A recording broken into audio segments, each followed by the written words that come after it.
Air France perd 65 millions d'euros à cause de l'AES. Oui, ces trois pays de l'Alliance des États du Sahel, le Mali, le Burkina et le Niger. Ce quatrième trimestre, 65 millions d'euros. Rappelez-vous, jusqu'à présent, cette compagnie française, Air France, a interdiction de desservir ces trois États. Une fois ces trois présidents arrivés au pouvoir par les armes, la France fait partie des États à directement imposer des sanctions, une panoplie de sanctions sur ces trois États. Elle a instrumentalisé la CEDEAO et les pays membres de la CEDEAO aussi de prendre des sanctions sur ces États, sans même au préalable réfléchir l'impact et les conséquences que ces sanctions pouvaient avoir sur eux-mêmes, ceux qui prenaient ces décisions-là. Et voilà qu'au quatrième trimestre, Air France annonce une perte de plus de 65 millions d'euros. Je vous lis ceci afin que vous puissiez comprendre. Air France KLM en difficulté en Afrique de l'Ouest. Les récents résultats financiers du quatrième trimestre 2023 ont mis en lumière les défis économiques auxquels Air France KLM est confrontée, en particulier en Afrique de l'Ouest, plus spécifiquement dans les pays membres de l'Alliance des États du Sahel. La compagnie aérienne française subit des pertes importantes dans cette région, principalement en raison des tensions avec les pays de l'AES, tels que le Mali, le Burkina et le Niger. Les défis rencontrés par l'AS KLM, les tensions géopolitiques dans les régions sahéliennes, ainsi que d'autres facteurs. C'est vrai, ils mettent d'autres facteurs juste pour masquer, mais on sait que c'est par rapport aux tensions qui existent avec ces pays-là, ont entraîné des coûts supplémentaires de 65 millions d'euros pour la compagnie aérienne, impactant négativement sa rentabilité. Cette situation complexe souligne les défis auxquels la compagnie est confrontée et met en lumière la nécessité pour Air France de trouver des solutions pour améliorer la situation économique en Afrique de l'Ouest. Voilà ceux qui prenaient des sanctions avec beaucoup de fierté, d'orgueil, de mépris, de paternalisme, de condescendance comme ils savent bien le faire. On ne reconnaît pas ces États, sanction sur sanction. Rappelez-vous quand Macron ici disait « Je viens d'appeler immédiatement le président ghanéen Nana Akufo-Addo de prendre des sanctions à l'instant » avec beaucoup de mépris, sans même consulter leurs propres économistes pour mesurer l'impact des conséquences sur eux. Ils ont instrumentalisé, leur sous-préfet qu'on a à la tête des États, eux aussi de prendre des sanctions. Ils ont pris les sanctions. Les compagnies sous-régionales, rappelez-vous, eux aussi avaient interdiction de desservir ces trois États. Ils ont oublié une chose, c'est que quand un peuple a soif de liberté, sa détermination est inouïe. Quand un peuple a soif de liberté, un peuple qui a assez souffert de mépris, de misère qu'on leur a imposé, quand ce peuple a soif de sa liberté, sa détermination est inouïe. Et c'est justement cette détermination qui anime les peuples de ces trois pays. On leur a vu résister parce qu'on ne leur prédisait même pas 2 mois de vie. Après 2 mois, tous devaient crever. Mais aujourd'hui, ils ont surpris le monde. Et comme ça ne suffisait pas, ils ne se sont pas plaints. Ils ont dit, nous, on va trouver d'autres alternatives pour vous montrer que vous n'êtes pas indispensable à nos États. Ce n'est pas à cause de vous que nos États sont nés. Nos États ont été fondés. Mais c'est à cause de nos États que ces institutions-là ont été fondées. Alors, nous, on peut se passer de vous. Ils ont résisté.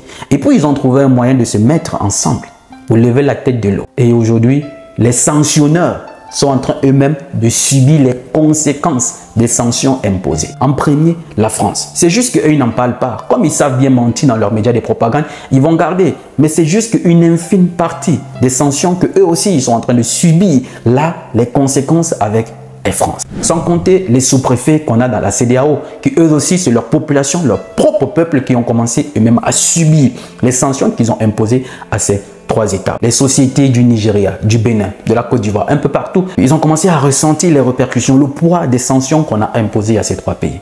Parce que ces États, comme a dit le capitaine Traoré, quand ils faisaient transiter leurs marchandises dans ces pays qui ont accès à la mer, ce n'était pas gratuit, eux ils payaient. L'électricité que leur fournissait le Nigeria, ce n'était pas gratuit, eux ils payaient. Mais puisque ça a commencé à être chaud, comme on dit en Afrique, sur eux, qu'est-ce qu'ils ont fait? Ils se sont ralliés pour dire il faut enlever les sanctions. Ils ne lèvent pas des sanctions parce qu'ils tiennent tellement au peuple de ces trois pays, comme ils ont vanté dans les médias, qu'il faut se mettre à la place des populations. Non, ce n'est pas pour les populations qui lèvent des sanctions. Ils lèvent les sanctions à cause de l'impact économique qu'eux ils ressentent. Ils lèvent les sanctions par rapport au poids déjà que eux ils ressentent, le déficit financier que eux ils ressentent par rapport aux sanctions qu'ils ont imposées à ces États. Ça n'a rien à voir avec les populations. Parce que pourquoi c'est maintenant qu'ils tiennent aux populations? Pourquoi c'est maintenant qui se mettent à la place des populations. Pourtant, ils faisaient partie même des gens qui disaient, même militairement, on est prêt à partir. C'est la même France qui avait demandé à l'État d'Algérie son espace aérien pour survoler, enfin, voilà, d'intervenir militairement. Ce sont eux-mêmes qui ont diffusé ça, cette information sur leur chaîne France 24. Ça ne vient pas de nous. Donc, ce n'est pas tant qu'ils se mettent à la place des populations aujourd'hui parce que le discours a changé. Et quand ça a commencé à être chaud sur eux comme ça, en perte financière, ils ont dit qu'ils vont reprendre à desservir ces États.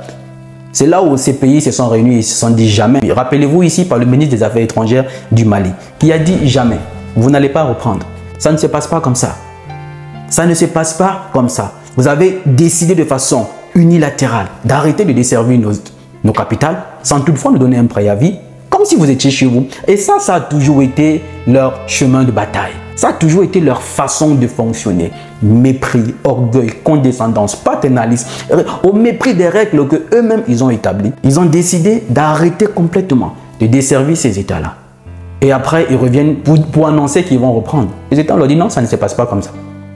Ça ne se passe pas comme ça. Vous allez être sur la file d'attente. Parce que ces places que vous avez toujours cette impression de croire que vous venez nous aider. Et que hormis vous, personne d'autre ne peut s'intéresser à l'Afrique. Et c'est justement ce qu'ils ont toujours brandi dans leurs médias de propagande. L'Afrique, c'est la misère, c'est la souffrance, c'est les guerres. Pour décourager certains de eux aussi s'intéresser à l'Afrique. Mais ils se sont mis le doigt dans l'œil. Pour le monde évolue, les choses avec. On a aujourd'hui Internet que personne ne peut plus stopper. Donc quand vous êtes parti, il y a des autres qui veulent cette place-là. Et puisqu'ils sont dans la file d'attente, pendant l'étude du dossier, vous devez vous mettre aussi dans la file d'attente. Et jusqu'à aujourd'hui, ils n'ont pas le droit de desservir ces trois États. Et voilà aujourd'hui, avec ce déficit de 65 millions d'euros, Air France dit déjà qu'il est important de trouver des solutions pour qu'on puisse nous réouvrir ces États-là. Imaginons un seul instant que tous les pays de l'Afrique francophone appliquaient cette même loi sur la France. Quelles seraient les conséquences? Ce serait énorme.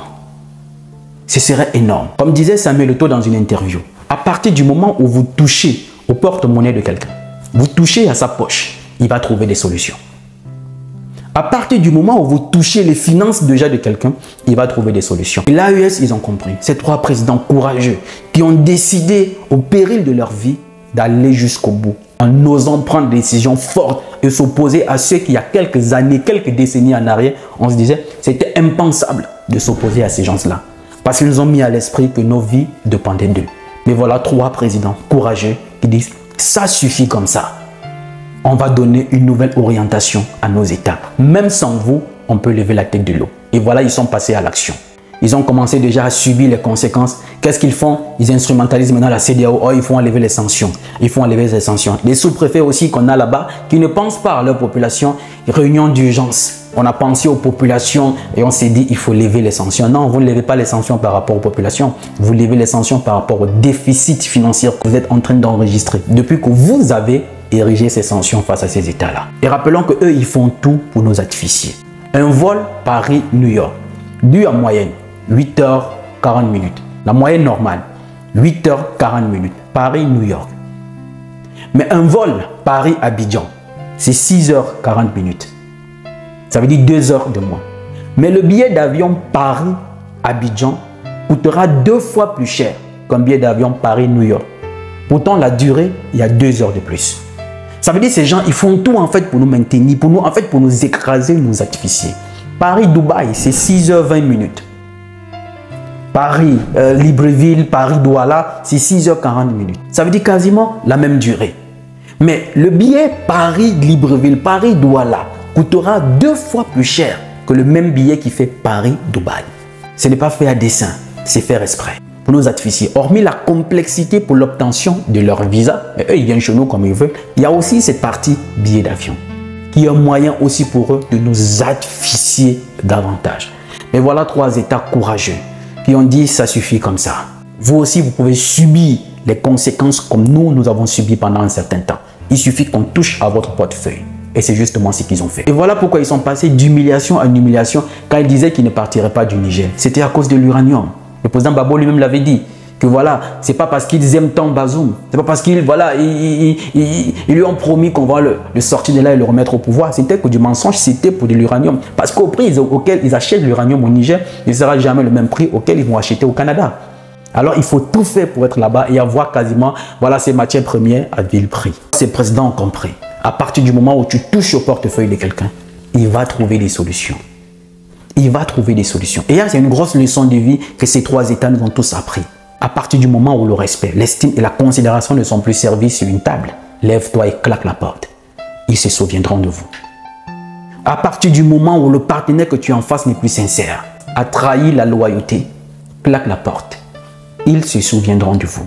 Et c'est justement ce que ces États sont en train de nous montrer. Ils ont décidé tout simplement de claquer la porte et de partir. Ils n'ont jamais dit, annoncé quoi que ce soit. Ils ont juste informé que nous, on s'en va.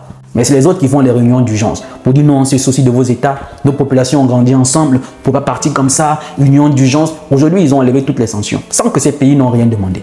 Regardez la force du silence. Ils sont tous réunis, ils ont enlevé quasiment toutes les sanctions. Les compagnies aériennes pourront reprendre. Le Nigeria qui dit, on va continuer à vous donner l'électricité et tout. Ils n'ont rien demandé. Ils ont juste dit, nous on s'en va. C'est la même chose dans la vie de tous les jours. Je ne sais pas ce que tu traverses. Je ne sais pas avec qui tu es en ce moment et tu ne suis qu'humiliation, trahison, mépris, insulte, violence, peu importe. Claque la porte. Ces personnes se souviendront de vous. Voilà Air France aujourd'hui qui, par leur président, remplis d'orgueil, de mépris, de condescendance, ont pris des sanctions sans toutefois eux-mêmes consulter leurs économistes. Voilà aujourd'hui 65 millions de déficit. Ils sont en train de tout faire aujourd'hui pour qu'on leur rouvre ces états-là. Ce qui sera un refus total. Dites-moi ce que vous en pensez en commentaire, la famille. Je suis Roland Campbell, ton frère. Il n'est jamais trop tard pour retrouver sa liberté. Oui, il n'est jamais trop tard pour recommencer. Le rêve n'a pas de date d'expiration. Salut!